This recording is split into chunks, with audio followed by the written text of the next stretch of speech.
강혜신의 오늘의 미국. 미국으로부터 괴롭힘을 당하는 동맹국들은 아첨과 복종을 멈추고 철저한 계획을 세워야 합니다. 2029년 미국의 새로운 대통령이 나오기 전까지 유럽인들은 미제 무기와 핵 점검을 하고 한국과 일본은 핵무기 개발을 고려해야 할 가능성이 높습니다. 오늘 맨 앞에 전해드릴 내용입니다. 금값이 관세에 대한 우려로 인해 역사상 처음 온스당 3,000달러를 돌파했습니다. 최고점에서 10% 내려간 채 마감했던 S&P 500 지수 등이 오늘은 회복 중이지만 빠진 폭이 너무 깊고 관세로 인한 불확실성은 여전합니다. 민주당 상원은 공화당의 임시 예산안이 마음에 들지 않지만 통과시킬 것으로 보입니다.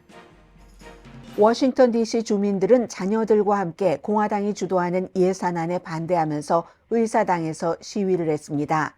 이번 예산안에 워싱턴 DC 자치권 보장이 빠졌기 때문입니다.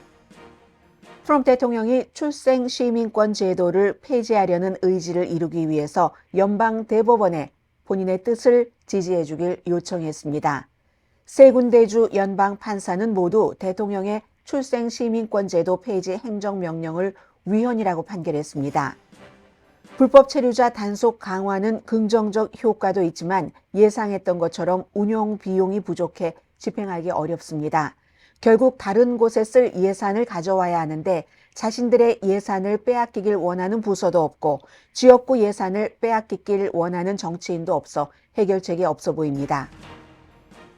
아이비리그 컬럼비아 대학의 밤새 국토안보부가 영장을 갖고 기습했습니다. 대학 총장은 학교가 정부의 학교 기숙사 수색에 협조해야 하는 게 마음 아프다고 말했고 기습 목적은 정부가 대학 정책을 변경하기 위해서입니다. 많은 아이비리그 대학이 트럼프 행정부의 정책에 맞춰 학칙을 바꾸고 학생 처벌을 강화합니다. 연방정부의 압박은 교육기금 중단에서만 나오는 게 아닙니다. 존스 홉킨스 대학은 미국 국제개발처 프로젝트 중단으로 수천 명을 해고했습니다.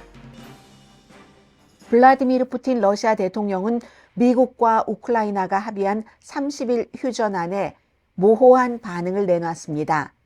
젤렌스키는 푸틴의 조작을 경고했고 트럼프는 푸틴을 믿는다는 입장을 고수하며 미국인들은 트럼프가 푸틴과 너무 가깝다고 생각합니다. 클래시컬 뮤직계에서 전례 없는 일이 일어났습니다. 케네디 센터의 부통령과 최근 케네디 센터 이사가 된 부통령 부인이 입장하자 점잖은 클래시컬 관객들이 야유를 퍼부었습니다. 여러분 안녕하십니까? 오늘의 미국 강혜신입니다. 오늘은 먼저 4년 뒤에 미국은 어떤 위치에 있을 것이며 세계는 얼마나 달라질까? 4년 동안 한국을 포함한 세계는 트럼프 정권 아래서 어떻게 대처해야 되는가? 핵무기 개발 이런 얘기도 나오고 있습니다. 이 같은 내용을 먼저 전해드리겠습니다. 제가 이코노미스트를 좋아하는 이유가 이런 이유입니다. 물론 이코노미스트의 어떤 그 시각에는 동의하지 않지만 대부분 어떠한 매체보다도 이코노미스트가 세상을 잘 읽습니다. 제대로 읽습니다. 지금부터 시간이 얼마나 걸릴지는 모르겠습니다만은 하나의 가끔 가다가 아주 굉장히 중요하고 앞을 내다볼 수 있는 그런 기사들이 나오잖아요. 그걸 제가 여러분들께 정리해 드리겠습니다. 제목은요. 미국으로부터 괴롭힘을 당하는 동맹국들은 강해져야 됩니다. 강해져야 될 필요가 있다. 이렇게 표현을 했습니다. 더 많이 부서지는 것을 피하려면 아첨과 양보를 하기보다는 더 좋은 계획이 필요합니다. 계획을 몇 가지를 제시를 했고 그 안에 앞으로 4년 동안 세상이 이렇게 달라질까? 그렇지 않을까? 하는 것들이 담겨 있습니다. 맨 앞 문장입니다. 수십 년 동안 미국은 친구들을 지지하고 적들을 억제해 왔습니다. 이러한 굳건함이 뒤집히고 있습니다. 도널드 트럼프가 동맹국들을 강압하고 적대국들과 거래를 모색하기 때문입니다. 3월 3일 우크라이나에 대한 모든 원조를 동결한 뒤 그의 행정부는 우크라이나가 원칙적으로 30일 휴전에 동의했을 때 다시 지원을 했습니다. 그런데 백악관이 블라디미르 푸틴의 30일 휴전을 수용하도록 얼마나 압박할지는 불분명합니다. 이제 이 기사가 쭉 지금까지 트럼프 행정부가 들어서고 나서 있었던 일들을 정리를 하면서 미래를 보여주고 있습니다. 같은 날 우크라이나에 대해서 그 같은 일을 했던 날 트럼프는 잠시 캐나다에 더 많은 관세를 부과했습니다. 캐나다가 강하게 나오자 트럼프도 물러섰고 캐나다도 총리도 온태리오 총리도 여기에선 물러섰습니다. 그러나 새로운 총리 마크 카니는 오늘 이제 취임 선서했습니다. 약탈적인 미국이 우리의 물, 우리의 땅, 우리나라를 원한다고 경고했습니다. 어제도 트럼프 대통령은 캐나다가 미국의 쉬운 한 번째 주가 돼야지 된다고 얘기를 했습니다. 아시아도 잊지 마세요. 대통령은 아이젠하워가 1960년에 서명한 미국과 일본의 방위 조약, 여기에 의문을 제기했습니다. 세계적으로 동맹국들은 미국 우선주의가 자신들의 국가를 2순위, 3순위, 심지어 마지막 순위로 만들 것을 두려워합니다. 트럼프와 그의 지지자들은 정신없는 여러 가지 행동들이 미국의 힘을 강하게 하고 그리고 지금까지 딱 막혀 있었던 교착 상태를 뚫을 수 있고 무능하거나 기생적인 패러사이트라는 단어 썼습니다. 그런 미국의 동맹국들을 흔들어 놓는다고 믿습니다. 우크라이나에서 제안된 휴전은 트럼프가 여러 국가들을 행동을 변화시킬 수 있다는 증거이기도 합니다. 젤렌스키도 납작 엎드렸고 블라디미르 푸틴도 어차피 일부 나라를 제외하고는 완전히 고립된 국가인데 트럼프가 그렇게 좋다고 하는데 그 손마저 뿌리칠 수는 없으니까 애매모호하게 행동을 지금 하고 있죠. 그런데 우크라이나에 제안됐던 30일 그 휴전은 어떤 대가를 치르고서라도 아무튼 이루겠다 하는 그 어떤 대가, 한 국가로서는 견디기 힘든 이걸 포함하고 있다고 암시를 합니다. 트럼프의 무역전쟁, 금융시장을 공황 상태로 만들었고 1945년 이후에 자신 국가들의 안보를 미국의 손에 맡긴 40여 개국은 한국 포함해서입니다. 미국에 대해서 믿음, 신뢰의 위기를 겪고 그리고 그 국가들은 트럼프 팀의 일관적이지 않은 그리고 아주 쇼텀, 장기적이지 않은 이런 모든 것들을 두려워합니다. 우크라이나 휴전과 비슷하게 만들어졌었던 이스라엘 가자에 대한 가자의 휴전이요? 곧 무너질 수 있습니다. 미국 안에서는 트럼프는 견제와 균형에 직면해 있습니다. 어떤 부분 마음대로 되지 않습니다. 법원에서 막기도 합니다. 그러나 해외에서는 그렇지 않습니다. 동맹국들은 최악의 상황이 발생했을 때 트럼프나 JD 벤스 부통령이 동맹국 자신들의 국가와 함께 싸울 것이라고 확신을 할 수 있는가? 이렇게 물어보고 있습니다. 어떻습니까? 영국에서, 프랑스에서, 한국에서 이 방송을 보고 계신 여러분들, 나라에서는 어떻게 생각합니까? 이코노미스트는 불행하게도 그 답은 확신할 수 없다입니다. 이런 결론을 내렸습니다. 이렇게 서로 신뢰가 없어지는 것은 동맹국들을 강압하는 게 MAGA, Make America Great Again, 미국 우선주의. 이코노미스트는 미국 우선주의가 가치 없는 아젠다라고 판단을 했습니다. 그 MAGA의 가치 없는 아젠다, 의제의 불필요한 결과라는 것을 그대로 반영을 합니다. 동맹국들과 사실은 상호 의존성으로 여기까지 왔는데 그런 것들은 미국이 러시아나 중국과 같은 다른 적들보다는 동맹국들에 대해서 더 많은 영향력을 가지고 있다는 것도 뜻합니다. 수십 년 동안 캐나다, 유럽, 아시아 일부는 서로가 미국과 이익이 되기 때문에 미국이 초강대국 스택이라고 하니까 여기는 방위도 포함되고 무역도 포함되고 무슨 핵무기, 달러도 마찬가지죠. 은행 시스템 다 미국 중심이었죠. 미국 중심 스택. 이걸 믿었고 밀어줬습니다. 그런데 비극적이게도 트럼프 대통령은 수십 년 동안 그렇게 해서 미국이 달러 기축통화 등등으로 이득받은 많은 것들을 다 관세 이것과 연관해서 우리가 손해만 봤다. 골칫거리야? 라고 보고 있습니다. 행정부 내에서의 경제적인 민족주의, 미국이에요. 글로벌 안보 역할, 더 이상 우리 안 하겠어, 경찰국가. 이 같은 부정은 이것보다도 더 나갈 수 있습니다. 외국 기업들은 자본을 미국으로 들여와라, 이전하라는 압력을 받고 일부 백악관 고문들도 상호관세 이제 4월 2일경에 부과를 한다고 하는 것을 원하고 있는데 이 상호관세라는 것은 급진적인 형태의 미국 보호주의입니다. 월스트리트에서는 지금 달러를 평가절하하는 계획에 대한 스토리들도 나돌고 있고 일론 머스크는 미국이 나토를 탈퇴해야 한다고 말합니다. 트럼프는 아직은 그렇게 멀리 가진 않았지만 또 그런 주장을 반박하지도 않습니다. 유럽인들은 새롭기도 하고 한때는 상상할 수 없었던 위험에 대해서 지금 탐색하고 있습니다. 미국이 유럽이 지금 갖고 있는 F-35 전투기요. 미국 것 많이 사갔죠. 킬 스위치를 갖고 있나? 이거 루머죠. 미국이 원격으로 그걸 딱 이렇게 비활성화할 수 있는 뭐가 있다. 이거 소문이라고 하죠. 그러나 소프트웨어 지원을 중단하면 어떡하지? 우리는 미국을 믿고 신뢰를 바탕으로 F-35로 딱 무장을 했는데 그 미국이 소프트웨어 안 해주고 푸틴의 말을 듣고 있고 푸틴과 손잡고 그러면 고철덩어리가 되는 거죠.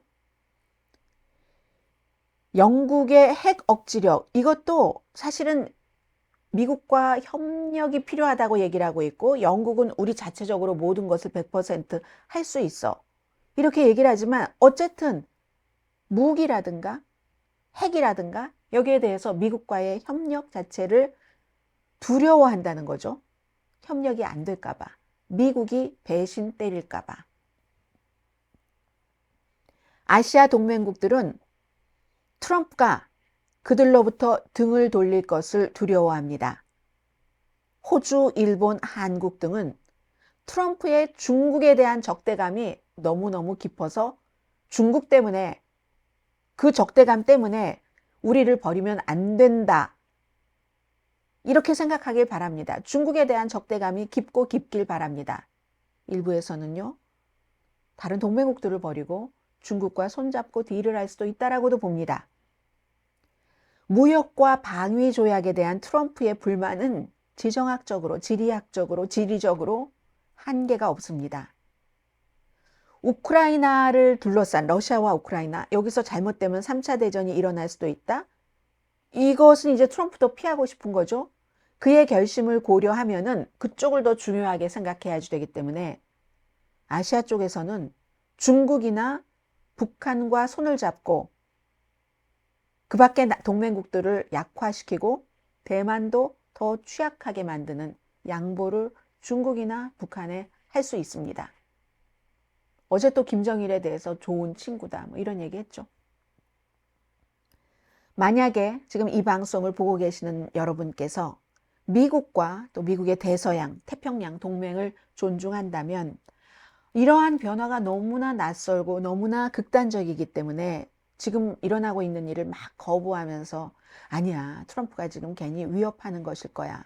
반드시 지금까지 했었던 얘기를 철회할 거야. 이렇게 가정하고 싶을 겁니다. 그러나 여러분의 국가와 여러분의 국민의 안전이 위험이 될 때 부정하고 가정하는 것은 계획이 아닙니다. 미국의 동맹국들은 37조 달러의 국내 총생산 GDP를 갖고 있습니다. 그러나 강력한 힘이 부족합니다. 강력한 힘이 부족해서 백악관에 가서 아부하고 미국산 물건 우리가 많이 살게요. 이렇게 제안을 하는 것은 어느 정도만 도와줄 뿐입니다. 해소는 할 수 있을지 모르지만 해결은 안 됩니다. 양보하면요. 파나마가 겪었던 것처럼 더 많은 요구를 합니다. 동맹국들이 스스로 방어할 수 없다면 일부는 어쩌면 중국이나 러시아와의 타협을 모색할지 모릅니다. 미국 동맹국들은 오늘부터 그 암울한 결과를 피하려고 노력해야지 됩니다. 암울한 결과를 피하려고 할 수 없이 중국 같은 나라, 러시아 같은 나라와 타협하는 것, 이걸 피하려면 어떻게 해야지 되는가? 지금 방법론이 나옵니다. 한 가지 아이디어는 미국이 상호 서로에게 해를 끼치는 것을 억제하려고, 참 이 미국이 어제 말씀드린 것처럼 경제 규모가 너무 커서 펜실베니아가 사우스 코리아의 경제 규모보다도 크고, 뭐 캘리포니아가 어느 나라보다 크고, 캐나다도 텍사스만큼도 안 되고, 이런 여러 가지 때문에 어차피 우리에게 무릎을 꿇을 수밖에 없어라고 하지만 다른 나라들도 갖고 있는 것을 활용을 해야지 된다는 얘기를 하고 있습니다. 1930년대 스타일의 하향적인 그 곡선을 피하려면 그게 이제 대공황이죠. 완전히 경제의 악순환? 그러면 한 가지 옵션이 있는데, 제재와 수출 통제에 대해서 미국이 원하는 대로 협력을 안 해주는 것, 동맹국들도 쓸 수 있는 그런 그 포인트가 있다고 얘기를 합니다. 핵연료요, 금속, 의약품, 미국 수입에 이런 것들이 27%를 차지한다는 거죠. 딱 회사도 지정을 합니다. 반도체 생산 공급망에 일본의 일렉트론이라는 회사 너무 중요하고, 유럽의 ASML 같은 기업들, 미국에요. 테크 업계에는, 테크 거대한 자이언트에게는 너무나 중요한 공급 업체입니다. 이런 걸 활용하라는 얘기입니다. 어리석은 미국의 관세에 대한 미국 동맹국들의 스마트한 보복은 첫 번째 임기 때 유럽이 거기서 성공을 했다고 평가를 합니다. 동맹국들은 잘 평가를 해야 되겠죠. 뭐 레이더라든가 군사기지라든가. 그런데 극단적인 상황을 제외하고는 그런 거 쓰는 것을 제외하지만 나머지로 잘 찾아봐서 쓸 수 있는 것은 써야지 된다는 거죠. 더 중요한 것, 보험 정책으로서의 동맹국, 이렇게 표현을 했는데 이게 아마 자체 안보를 해라, 미국에만 의존하지 말고로 저는 해석이 됩니다. 미국이 초강대국인 게 너무 많죠. 앞서도 말씀드린 것처럼 안보, 무역, 핵무기 등등. 이런 것과 딱 그 병행을 해서 미국에만 안보를 의존하지 않는 군사 인프라를 구축하는데 당연히 몇 년이 걸리겠죠. 그런데 요즘 유럽은 다행스럽게도 추가로 국방 지출을 위해서 더 많은 빚을 지더라도 이럴 가능성 높아가고 있죠. 그리고 트럼프가 지금 시기를 딱 그 저울질하고 있다고 하잖아요. 러시아에 대한 제재를 언제 풀어주는가? 미국은 풀어줘도 동맹국들은 러시아에 대한 제재를 유지할 수 있습니다. 그리고 궁극적으로 국제 통화로서 유로의 역할을 강화시키는 일 얘기를 합니다. 미국과 유럽 자본 분할하고 달러 기축통화로 1년에 뭐 1,000억 달러 이상 벌잖아요. 계산해보면. 계산은 다 계산마다 다릅니다만, 방위 분야에서 유럽은 군대의 격차를 메우기 위해서도 노력을 하고 있는데, 프랑스와 영국이 참여하는 뭐 대륙의 핵 억지력 등등에 대해서도, 아시아에서는 딱 한마디 하네요. 한국과 아마도 일본이 중국과 북한을 견제하기 위해서 핵무기 개발에, 핵 임계점에 가까워진다, 이렇게 표현을 했는데 핵무기 개발에 가까워질 겁니다. 항상 핵무기 개발을 얘기를 하면 한국에서는 그게 무슨 뭐 국제시장의 뭐 보복, 미국의 보복 이렇게 얘기했죠. 근데 미국이 군사 보장을 안 해준다잖아요. 어제도 김정은과 친하다는 이런 얘기를 하잖아요. 그럼 다른 것을 이 이코노미스트는 피해를 본다 할지라도 제일 중요한 국방 없는 경제가 어디 있습니까? 해야지 된다는 거죠. 제목에 또 소제목에 새로운 야간 경비원 이렇게 붙였는데, 마지막으로 미국의 동맹국들은 수적인 넘버라고 표현을 했는데 이 수적인 우위를 딱 그 만들어 가야지 된다고 얘기를 하고 있거든요. 유럽이 나토에서 뭐 미국이 뭐 일론 머스크가 탈퇴해야지 된다고 얘기하지만 유럽이 나토의 리더십을 지켜야지 됩니다. 그리고 숫자를 늘려야지 된다고 했잖아요. 아시아 무역협정, CPTPP, 환태평양 경제 동반자 협력 여기도 가입해야지 된다. 그럼 숫자가 늘어나죠. 일본과 한국과 군사 민간 기술에 대해서 더 긴밀하게 협력을 할 계획이 필요합니다. 차라리 지금은 그러니까 미국을 중심으로 유럽도 미국 쪽으로, 아시아도 미국 쪽으로 했는데 이건 미국이 유럽과 아시아 동맹국을 버린다는데 여기선 미국을 버린다라는 표현은 한 번도 하지 않았습니다. 그럼 미국을 제쳐두고 아시아와 유럽이 여러 가지를 협력을 해야지 된다고 얘기를 합니다. 그게 바로 규모를 만들고, 규모라는 게 숫자예요. 경쟁 관계를 관리하는 데 도움이 될 겁니다. 물론 원래보다는 못하더라도 대안적인 자유주의 질서, 이게 아무래도 좀 규모가 작고 하니까 영향력도 작고 지금 시작하는 거니까 미국이 그동안 수십 년 동안 해왔던 것에 비해서 기반도 약하지만 약해도 시작을 해야지 된다는 거죠. 한계가 있어도 아무것도 안 하고 그러면 계속 언제까지 미국에 아첨하고 미국에 복종할 것인가. 장기 계획도 없고 시간별로 어떤 때는 변하기도 하는데 관세에 대한 결정이. 동맹국들은 2029년 새로운 대통령 아래서 미국을 다시 맞이할 준비를 해야지 되지만 그때 4년 뒤 세계는 같지 않을 겁니다. 핵 확산이요? 억제되지 않고 더 많이 퍼질 수도 있고 중국은 더 강해질 겁니다. 미국의 힘, 미국의 신뢰도는 심각하게 4년 뒤에는 약해졌을 겁니다. 약해질 겁니다. 동맹국들에게는 지금 미국에 대해서 불평을 할 이유도 없고 여유도 없습니다. 스스로 강해지기 위해서 위에 지적한 그 같은 일에 착수해야지 됩니다. 이코노미스트의 기사였습니다.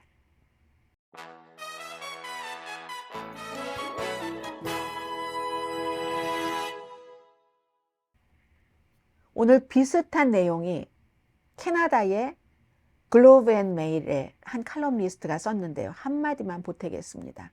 로렌스 마틴이라는 칼럼니스트인데 무분별하고 탐욕에 의한 관세 전쟁 1라운드 이후에 트럼프는 역사적인 파트너십을 파괴하고 경기 침체의 망령 같은 것을 불러왔고 자신의 허니문도 망쳤다.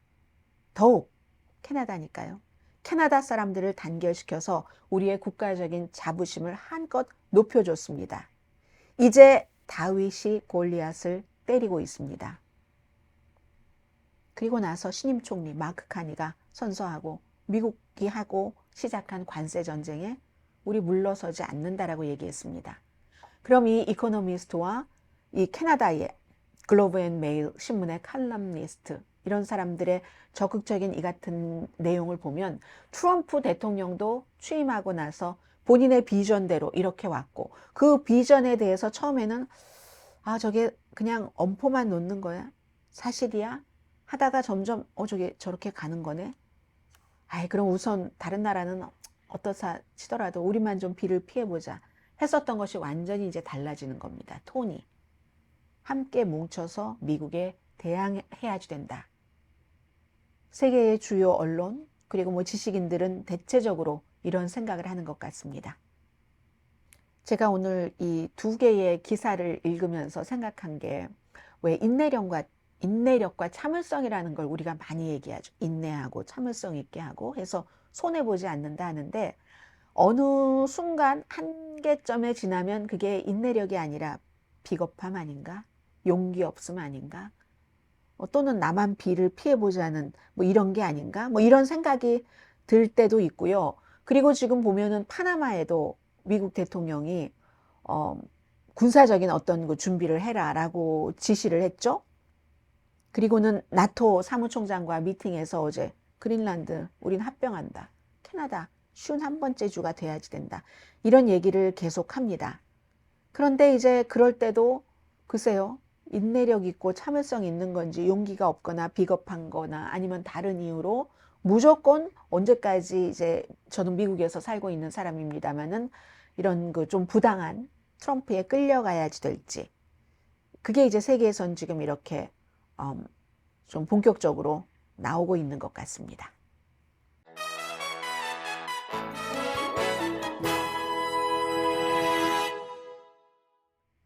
강혜신의 오늘의 미국 보고 계십니다. 오늘 미국 굉장히 중요한 날이에요. 이 척 슈머 민주당 상원 원내대표가 마음에 들진 않지만 공화당이 지금 주도하고 있는 예산안에 나는 찬성표를 던진다. 원내대표가 이 정도 얘기하면 또 많은 사람들이 따라가기도 하겠죠.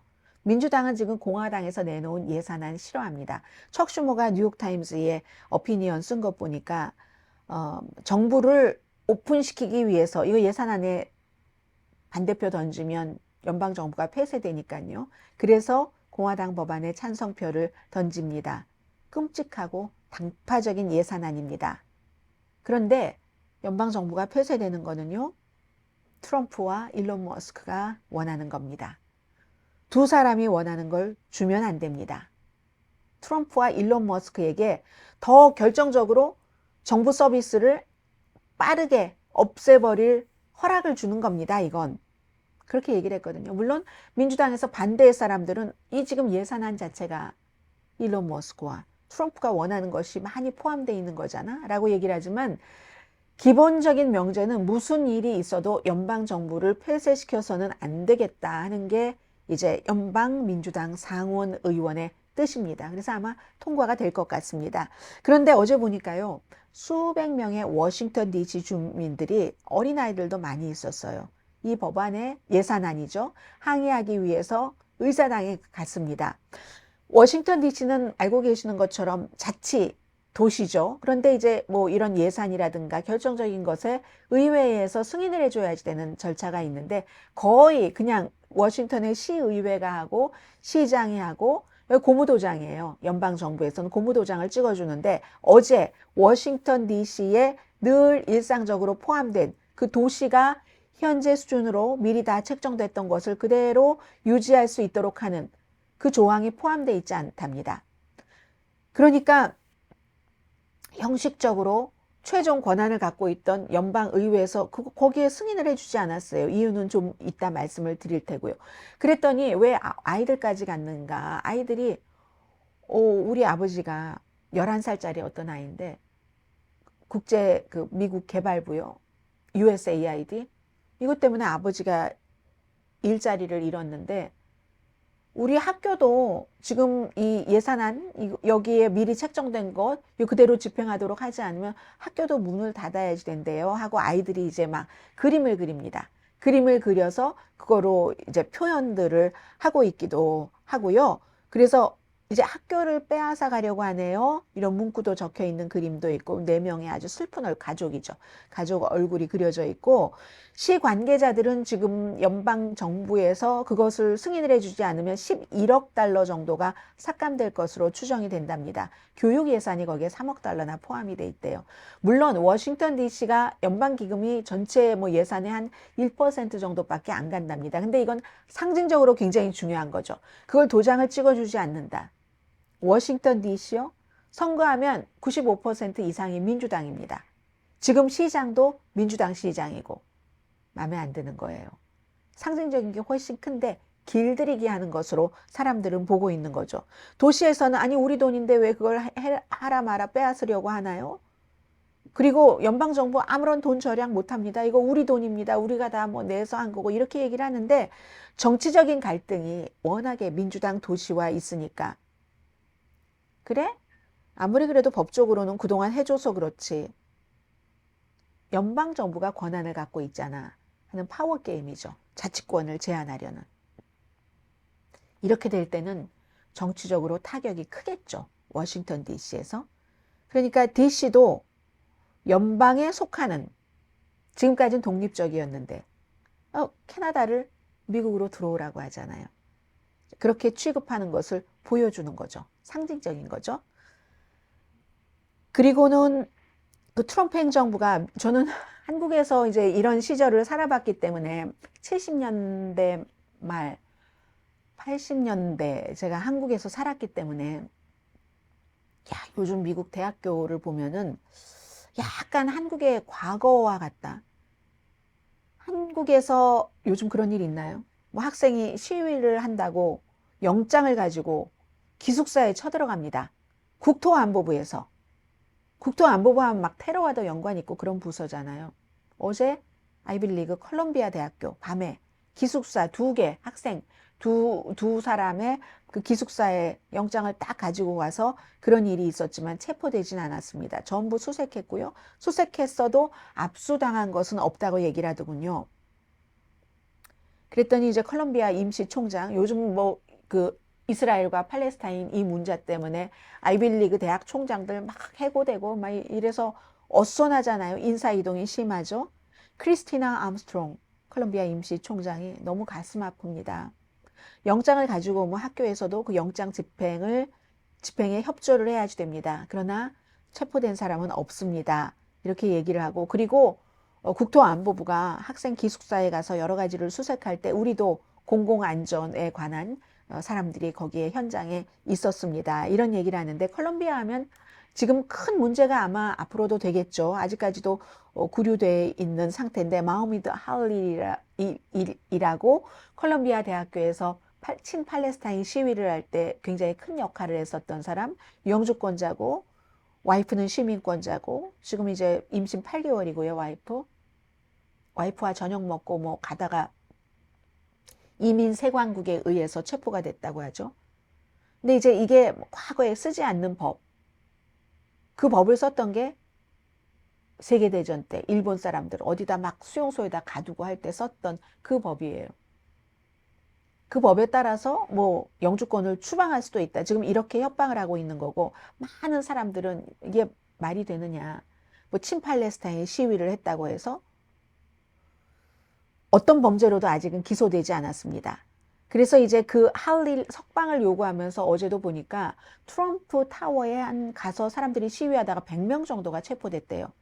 대통령의 그 부동산 앞에서 시위하다가. 많은 사람들은 이스라엘과 팔레스타인에 대한 견해가 다를 수 있죠. 많은 한국 분들은 그냥 기독교라는 이유만으로, 기독교의 여러 가지 뭐가 그 내용에 있어서는 다르다 할지라도 그냥 이스라엘입니다. 어떤 분은 어제 댓글에 뭐 어디가 무슨 뭐 이슬람교 신자가 시장인데요, 막 뭐 이렇게 막 얘기를 하셔서 제가 속으로, 그럼 어느 도시에서 한국인이 시장인데요, 이렇게 얘기를 하면, 한국계가 시장인데요, 이렇게 얘기를 하면서 그거 안 돼요 하면 그분 좋아하실까? 만약에 그 한국계가 시장이고 이게 이럴 수가 있어요 할 때 그 시장이 본인의 아들이나 딸이라면 그렇게 얘기할 수 있을까? 이런 생각을 해봤는데요.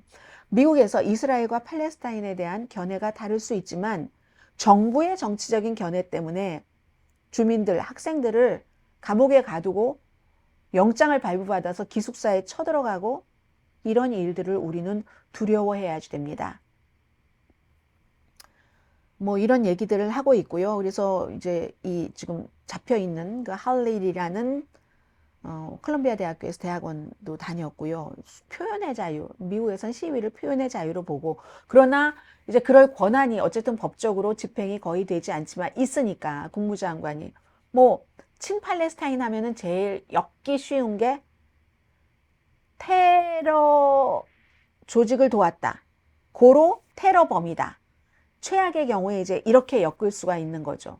그래서 이제 이거 앞으로 이제 큰 문제가 될 것 같고요. 그래서 뭐 민권 단체들도 이 지금 구류돼 있는 그 학생을 위해서 뭐 시민자유연맹 같은 데도 일하고 있는 것 같습니다. 이것도 굉장히 중요하고, 그리고 뿐만이 아니라 지금 뭐 아이비리그 대학교는 컬럼비아뿐만이 아니라 뭐 DEI라든가 다양성, 형평성, 포용성이라든가 이런 것들 때문에 알아서들 다 기고 있어요. 맨 앞에 이코노미스트는 더 이상 알아서 기지 말고 아첨도 하지 말고 양보도 하지 말고 스스로 힘을 키워라, 자립해라 라고 얘기하는데, 아직까지 미국의 대학들은 양보하고 알아서 기고 그리고 아첨하고 이렇게 하고 있습니다. 당장 다 돈이 걸려 있어서요. 뭐 예일대학교에서도 무슨 이란계 어떤 연구자를 해고를 했었다고 하고, 왜냐하면 팔레스타인계 어떤 조직과 연관이 있다고 해서요. 그리고 뭐 하버드 대학교에서도 뭐 그런 학생들을, 하버드 대학교의 어떤 교수는 학생들을 이건 침묵시키려는 시도다. 가장 자유롭고 미래를 얘기해야지 되고 다양한 의견들이 존재해야지 되는 대학교 캠퍼스에서 이런 뭐 고전학을 가르치는 리처드 토머스 교수가 사실은 이게 반유대주의와도 별 관련이 없다. 일단 정부에서 원하는 쪽으로 모든 것을 상아탑 같은 것을 다 몰고 가려고 한다. 공포의 정치라고 표현들을 하고 있잖아요. 학생들을 침묵시키려는 것. 블룸버그와 인터뷰에서 리처드 토마스 교수가 그렇게 얘기를 했고요. 존스 홉킨스 대학교는 의대가 강하죠. 그리고 뭐 병원도 그렇고. 그래서 세계의 여러 가지 뭐 유행병이라든가 전염병이라든가 이런 것에 연구를 하고 각 나라에 가서 연구도 하고 도와주기도 하는 프로그램이 많은데 US 그 AID 미국 국제개발부서를 지금 거의 없애려고 하잖아요. 무슨 어쨌든 약하고 힘없는 데를 도와주는 부서인데 그래서 이 존스 홉킨스가 거기와 연관이 많이 돼 있기 때문에요. 거의 2,200명을 해고를 했다. 이런 것은 다 또 연방정부의 기금도 받고 하니까. 그래서 이제 그런 일도 있다. 이런 부분에 대해서는 트럼프 대통령 마음대로 많은 일들이 진행되고 있다는 것 전해드리고요. 여기까지 일단 이번 섹션 마무리할까요?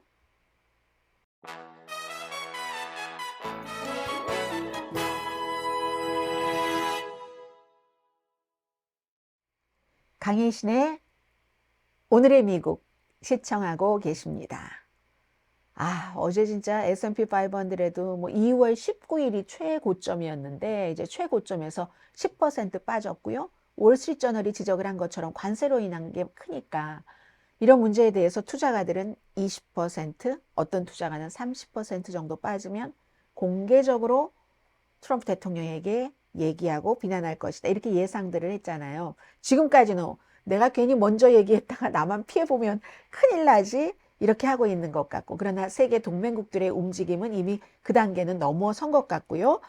뭐 유럽연합에 대해서 유럽연합이 미국에 대해서 관세 그렇게 하면 우리는 200% 와인, 뭐 샴페인에 이런 얘기를 하고 나서 그 정도로 빠졌었는데 1.4%가 내려갔습니다. 예측 불가능한 일이라는 것은 힘들죠. 나스닥은 피크가 12월 달이었는데 그때보다 이제 9% 내려갔고 이렇게 되면은 연방준비제도는 다음 주에 있을 공개시장위원회에서 이자율을 내릴 리가 없겠죠. 금리를 현재 상태로 유지를 하게 되고 또 월스트리트의 심리라고 할까요? 이런 것들이 좋아질 이유가 하나도 없는 거죠. 그러니까 점점 금값이 이런 걱정으로 인해서 사상 최고인 3,000달러를 돌파를 했고요. 피난처를 찾는 거죠. 안전한 곳. 항상 이제 글로벌 무역 시장에서 뭐 불안감 같은 것들이 있으면 그러면은 이제 이걸 돌파할 때 안전하게 하는 당연하잖아요. 11월 달에 트럼프 대통령이 당선되고 나서 뭐 이후에도 조금 상승을 했었고 대부분 다른 자산보다는 상승폭이 조금 크기는 했습니다. 근데 지금은 어쨌든 투자자들은 지정학적 위기 이런 모든 혼란에 관계없이 금을 유지하고 있는 게 낫겠어. 그래서 굉장히 많은 금이 최근에 미국으로 들어왔답니다. 뭐 비행기로도 들어왔을 테고, 배로도 들어왔을 테고, 뭐 금이 들어오는 것은 엄청난 비밀이니까 알 수는 없지만 아무튼 뉴욕 상품거래소에 금 보류량이 사상 최고치이고요. 그런 것들 그리고는 이제 관세 정책에 대해서 확실성이 조금 부족하니까 당분간 시장의 그 의미 있는 회복 같은 것을 기대하기는 조금 힘들다. 이렇게 보고 있는 것 같아요. 아니, 케이블 텔레비전 왜 이렇게 선전을 오래 하고 있나요? ETSY도 선전을 하고 있고요. 지금 제가 주식시장을 조금 보려고 하는데 너무 많은 선전이 있어서 그렇게 되는 경우 저는 또 다른 방법을 찾을 수가 있죠. 인터넷으로 보면 되니까요. 인터넷도 보면은 현재는 아마 그린일 겁니다. 좀 전까지도 전부 그린이었는데 세계 지수 너무 많이 내려가서요. 지금 다우지수 1.35%, 나스닥 2.13%, S&P 500 1.71%. 오늘은 모두 그린이지만 지금 얼마나 많은 돈을 잃어버렸는지 거의 뭐 어제를 기준으로 할 때 미국 1년 예산 정도를 지금 최근에 주식시장에서는 다 잃어버렸습니다. 그래도 장기적으로 투자를 하시는 분들은 너무 걱정하지 마시고요. 근데 이제 문제는 항상 꼭 이런 때 돈이 필요해서 찾아야지 되는, 팔아야지 되는 그런 분들이죠. 이민 단속 강화로 또 돈 얘기입니다. 이민 세관 단속국이 지금 20억 달러가 부족하대요. 의회에 돈을 달라고 경고를 했습니다. 근데 이건 지금뿐만이 아니라 최근에 계속 이민 세관 단속국이 돈이 모자라기 때문에 이거 포괄적인 이민 개혁안이 통과가 돼서 우리에게 돈을 줘야지 국경을 안전하게 유지합니다 했는데 트럼프 대통령 되기 직전에 공화당이 만들어도 그렇게 좋게 만들 수는 없다. 이거 공화당의 표현이었어요. 그걸 단지 민주당이 그 당시에 정권을 잡고 있다 해서 그걸 통과시켜주지 마라. 그래서 통과하지 않았잖아요. 지금 임시 지출 법안에 5억 달러 정도는 추가로 책정이 돼 있는데 20억 달러는 5억 달러의 4배입니다. 턱없이 부족하다는 것 알 수 있고요. 그냥 뭐 해야 될 게 너무 많은 거예요. 많은 사람들을 내쫓으려고 하니까 내쫓아서 긍정성이 있죠. 이렇게 저렇게 내쫓으니까 어차피 나 들어가면 잡힐 줄 몰라 하고 안 오는 사람들도 있지만 그 밖에 많은 부작용들은 여러분들께서 생활을 하시면서 느끼실 겁니다. 아니 장사를 하는데 주방에서 뭐 설거지를 도와주는 그런 종업원이 나오지 않고 있네. 그릇 걷어다 주는 종업원이 나오지 않고 있네.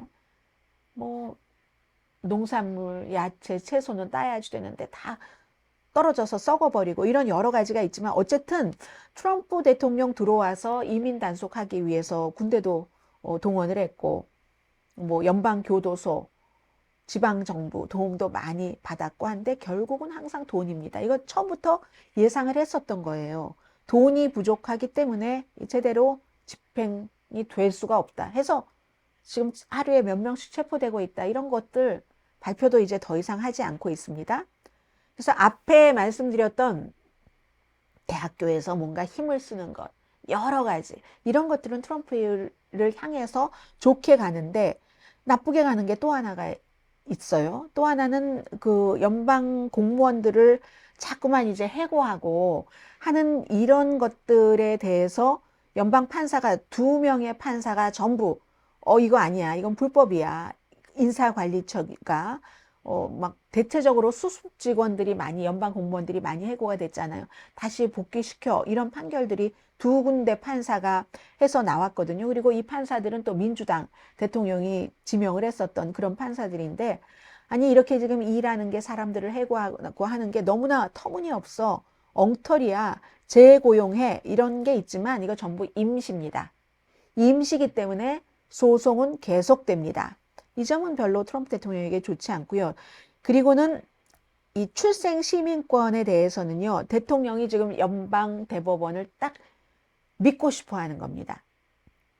3군데 주에서 트럼프 대통령이 행정명령으로 대통령 되자마자 미국에서 태어났어도 이전에는 수정헌법 14조에 의해서 이 속지주의에서 모두 시민권을 줬는데 이건 부모가 불법 체류자면 안 돼 등등의 이제 여러 가지 이유로 출생시민권 태어났다고만 출생시민권을 할 수는 없어. 그 행정명령이 발동이 안 되죠. 메릴랜드주, 매사추세츠, 워싱턴주 판사가 위헌이지. 이걸 어떻게 헌법이 있는데 헌법을 대통령 마음대로 행정명령으로 뒤집어 했잖아요. 근데 대통령이 연방 대법원에 제가 원하는 대로 해주세요. 이렇게 이제 그 요청을 했거든요. 연방 대법원에서 만약에 그렇게 하면은 이건 이제 트럼프 대통령에게 좋은 일이지만 아직까지는 알 수가 없죠. 그럼 미국의 법체계가 뭐라고 할까요? 법체계가 작동하는 방식이 이제 법원에서 판결을 했고 그 다음에 뭐 항소법원에 가고 뭐 이런 절차가 있는데 그거 건너뛰고 연방 대법원에 딱 요청을 했어요. 이건 이제 법체계의 무너짐 같은 것도 볼 수 있고 하는 의미에서 상당히 중요합니다.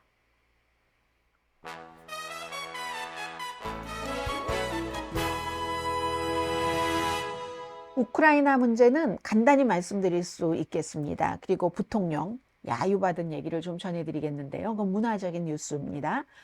이 블라디미르 푸틴이 어제 이제 제가 이 오늘의 미국 방송을 끝내고 보니까 푸틴의 보좌관은 그거 30일 휴전 이거 못 받아 이렇게 얘기를 했는데 말씀드렸잖아요. 또 막상 대통령의 중동 특사가 가서 얘기를 하면 또 달라질 수 있다. 달라졌잖아요. 우리도 하겠어라고 얘기하진 않았어요. 왜냐하면 다 완전히 푸틴이 원하는 식대로 지금 된 건 아니니까. 그런데 이거 우리 뭐 협상은 열려 있는데 수정할 점이 있어. 이게 중요한 거죠. 그 수정하는 데에서 전부 푸틴의 마음대로 이렇게 하다가 또 질질 끌어요. 아니라고 말하지 않으면서 질질 끌면서 본인이 원하는 쪽으로 조금 조금 가져가면서 상대가 지치길 기다리고 문제 해결 이거 원하지 않으니까 안 하는 거. 이게 이제 전형적인 이 블라디미르 푸틴의 방식입니다.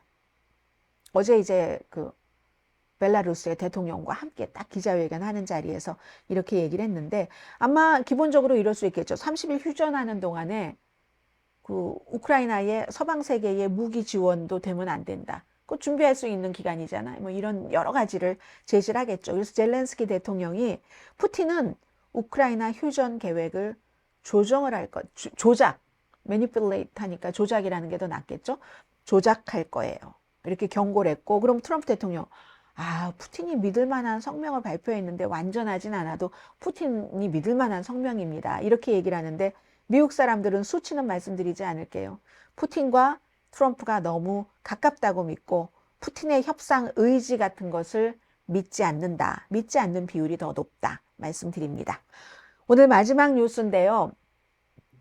어제 딱 박스에 2층 박스에 JD 벤스와 우샤든가요? JD 벤스의 와이프가 딱 등장을 했어요. 케네디 센터. 케네디 센터, 그것도 내셔널 심포니 오케스트라의 공연이었으니까 얼마나, 그러니까 최고로 점잖다고 할 수 있는 분위기잖아요. 딱 2층에 문을 열고 부통령 부부가 앉으니까 사람들이 막 휴대폰으로 보여드릴게요 하면서 야유를 퍼부었습니다. 근데 소리가 들리는데 근데 또 벤스는 그거 야유 하는데도 웃으면서 이렇게 손을 흔들고 했는데